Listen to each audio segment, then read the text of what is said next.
It is perhaps a virtually universal experience.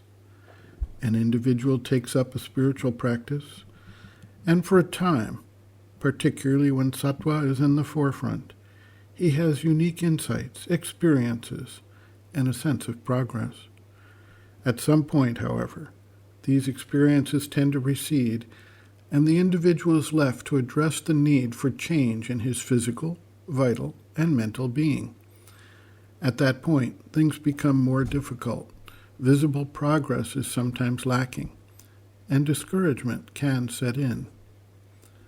Milarepa, the renowned yogi from Tibet, got to the point of despair, even to the extreme of considering suicide, as he felt like he was unfit for the yogic practices he sought, that he had accumulated tremendous burdens of sin, and he was not succeeding in making progress in his path towards liberation. While not everyone comes to the point of suicidal thoughts, it is clearly a well-known experience to go through a dark night of the soul along the way. The question then arises as to the cause and the solution of this mood. First, one must be able to separate oneself from the external being that is having these thoughts and feelings. Once the standpoint of the witness of the nature has been established, seeing and dealing with these changes of mood and their consequences becomes much simpler. The vital nature actually gets a kind of perverse satisfaction from raising up these feelings, as it draws attention and can actually be a form of vanity, which the ego personality accepts and flaunts. It is then a seeking for attention and a form of drawing energy from others to commiserate and provide positive support. The next step is to align oneself with the part of the being that has the aspiration for the divine and the spiritual growth. This is the psychic being. And once one is established firmly in this connection, the changing moods and feelings associated with the modifications of the three gunas become much less bothersome.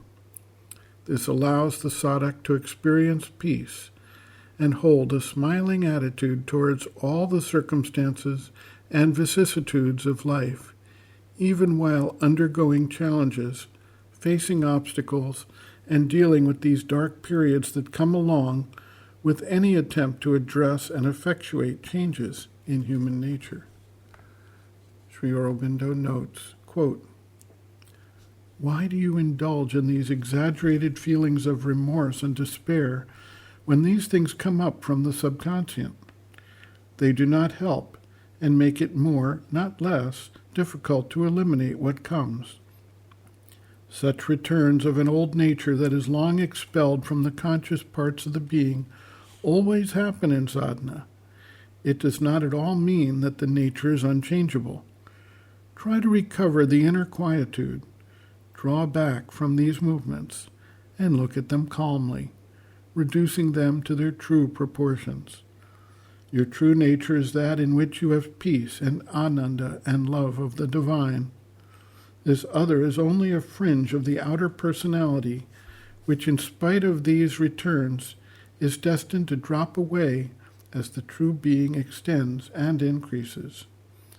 There is no reason to be so much cut down or despair of your progress. Evidently, you have had a surging up of the old movements, but that can always happen so long as there is not an entire change of the old nature, both in the consciousness and subconscient parts.